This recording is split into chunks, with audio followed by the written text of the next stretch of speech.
Dr. Wise, the channel for True Story Lover. खौफ की परछाई, दहशत का साया।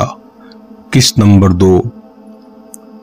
गिरने की आवाज से सप्तेन की आंख खुल जाती है। जब वो मेहर को बेहोश देखता है तो जल्दी से इसे उठाकर बेड पर लिटाता है और मुंह पर पानी के छींटे मारता है। मेहर हल्की सी आंख खोलती है और जैसे ही इसे वो खौफनाक काली मखलूक याद आती है, खौफ से पसीना पसीना हो जाती है।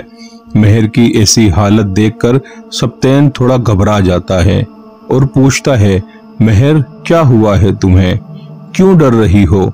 मेहर रोते हुए सप्तेन के गले लग जाती है। सप्तेन दोबारा पूछता है, बताओ तो क्या हुआ है। मेहर रोते हुए वो वहां बेड के पास वो डरावना सा काला खौफनाक चेहरे वाली कोई मखलूक खड़ी थी। सप्तेन को यकीन नहीं आता, लेकिन मेहर की हालत देखकर वो समझता है कोई डरावना ख्वाब देख लिया होगा। वो मेहर को दम करता है और कहता है, कुछ नहीं होगा, तुम सो जाओ, मैं जाग रहा हूं, कोई नहीं आएगा। थोड़ी देर बाद मेहर सो जाती है। वहां सप्तेन के माँ बाप कमरे में सो रहे होते हैं। अचानक सप्तेन के बाप को ऐसा लगता है कोई भारी सी चीज इनके सीने पर बैठ गई और इन्हें सांस लेने में तकलीफ हो रही होती है। दर्द की शिद्दत की वजह से इनकी आवाज नहीं निकलती और जोर से बेड पे हाथ मारना शुरू कर देते हैं और दिल में सूरह नास की तिलावत शुरू करते हैं। आहिस्ता आहिस्ता इन्हें लगता है बोझ कुछ कम हो रहा है। वो थोड़ी तेज आवाज में पढ़ने लगते हैं। इनकी आवाज से बीवी की आंख खुल जाती है। जब वो इन्हें इस हाल में देखती है तो सप्तेन को आवाज देती है, सप्तेन सप्तेन जल्दी आओ। माँ की आवाज सुनकर सप्तेन भागता हुआ आता है और जल्दी से बाप को उठाकर बिठाता है और पानी पिलाता है। तबीयत थोड़ी बहाल होने के बाद वो समझ जाते हैं ये कोई हवाई मखलूक थी जिसने इन पर हमला किया था, लेकिन कोई डर न जाए इसलिए किसी को कुछ नहीं बताते। वो जादूगरनी पूरी रात अपने चिल्ले में मसरूफ रहती है। सुबह इसे मेहर के घर जो कुछ हुआ इसकी खबर इसके मोक्किल इसे देते हैं।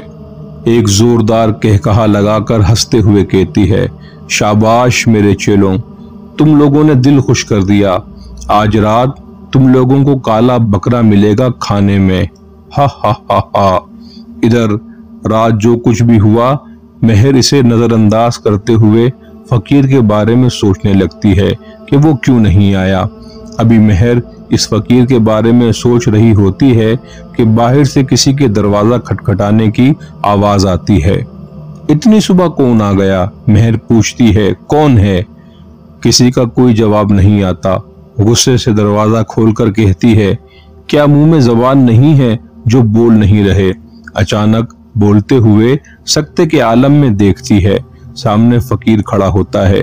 फकीर तंजिया मुस्कुराहट लिए कहता है, क्या हुआ, कल से मेरा इंतजार कर रही है।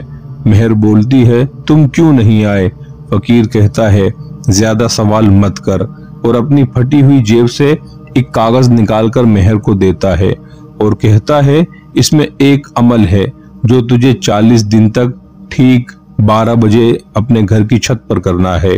और हाँ, एक बात कान खोलकर सुन ले, इस बात का जिक्र किसी से नहीं करना, वरना तेरे साथ जो होगा इसकी जिम्मेदार तो खुद होगी, समझी।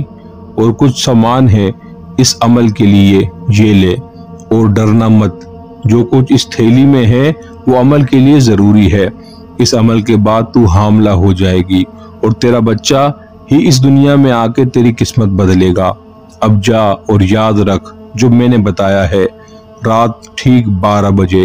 ये कहकर फकीर पलटता है और आंखों के सामने गायब हो जाता है। मेहर को ये सब कुछ ठीक नहीं लग रहा होता, लेकिन पैसे के लालच में वो सब करने के लिए तैयार होती है। अंदर आके जल्दी से वो थैली बेड के नीचे छुपा देती है और नाश्ता करने चली जाती है। थोड़ी देर बाद मेहर के ससुर कमरे से निकलकर इस रात वाले वाकये के बारे में अपने उस्ताद से बात करने के लिए बाहर जा रहे होते हैं कि जैसे ही मेहर के कमरे के सामने से गुजरते हैं, इन्हें गलाजत के होने का एहसास होता है। और मनफी दबाव सा महसूस होने लगता है, लेकिन वो अपना वहम समझकर अपने उस्ताद से मिलने चले जाते हैं।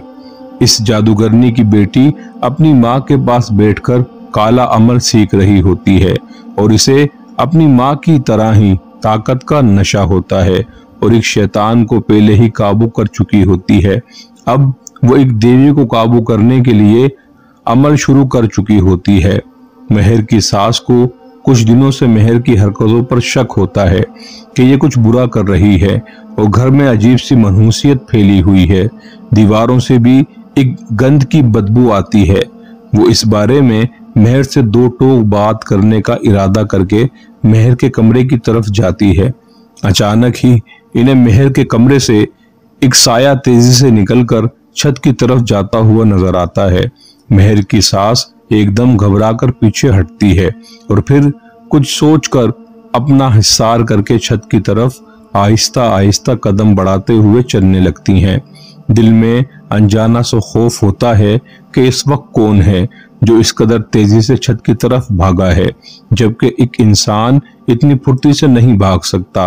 ये सोचते हुए पहली सीढ़ी पर जैसे ही कदम रखती हैं, ग्रिल का दरवाजा इंतहाई जोर से एकदम धमाके के साथ बंद होता है, जैसे किसी ने अपनी पूरी ताकत के साथ दरवाजे को धक्का दिया हो। मेहर की सास डरकर फौरन अपने कमरे की तरफ जाती है और दरवाजा बंद करके बेड के एक तरफ बैठकर तस्बीह पढ़ना शुरू कर देती है। थोड़ी देर के बाद दरवाजे के नीचे से इन्हें एक परछाई नजर आती है। वो डर के खुद में सिमट जाती है। ऐसा लगता है जैसे बाहर कोई जंगली जानवर गुर्रा रहा हो। खौफ से इनका दिल बैठ रहा होता है और अल्लाह से दुआएं मांगती हैं, या अल्लाह किसी को मेरी मदद के लिए भेज। कुछ मिनट के बाद हर तरफ खामोशी हो जाती है, जैसे इस घर में किसी इंसान का वजूद ही नहीं। वो साया भी अब नजर नहीं आता। एक आह लेके रोते हुए दुआ करती हैं, ए खुदा इस मुश्किल से हमें निकाल दे और हमें अपनी पनाह में ले ले। मेहर रात होने का इंतजार करने लगती है। आज इसने खाने में नींद की गोलियां मिला दी थी ताकि कोई इसे चिल्ले के दौरान तंग ना कर सके। रात होते ही मेहर 12 बजने से पहले ही थैली निकालकर छत की तरफ चली जाती है। चांद की रोशनी काफी होती है, इसलिए मेहर मोमबत्तियां वहीं रख देती है। थैली से सामान निकालकर सामने रखते ही इसके हाथ पैर फूल जाते हैं। सामने एक काले बकरे का सर और इंसानी खोपड़ी और किसी जानवर की हड्डियां होती हैं। अपने डर को काबू करने के बाद कागज निकालकर मंत्र पढ़ना शुरू कर देती है। आधे घंटे बाद इसे महसूस होता है जैसे कोई इसके पीछे खड़ा हुआ है और आवाज बकरे की निकाल रहा है। वो खौफजदा होकर आंखें बंद किए अपना मंत्र पढ़ती रहती है। आज का अमल मुकम्मल हो जाता है और खुशी से सामान थैली में डालकर छुपा देती है और सुकून से सो जाती है। इधर वो जादूगरनी रात अपना चिल्ला मुकम्मल कर रही होती है कि इसके एक मुवक्किल की वजह से आज इसका चिल्ला खराब हो जाता है। गुस्से से इसका चेहरा सुर्ख होता है और एक हड्डी पर मंत्र पढ़ के इस मुवक्किल की तरफ फेंकती है और वो बुरी तरह जलकर राख हो जाता है। खौफ और दहशत का ये सफर अभी जारी है।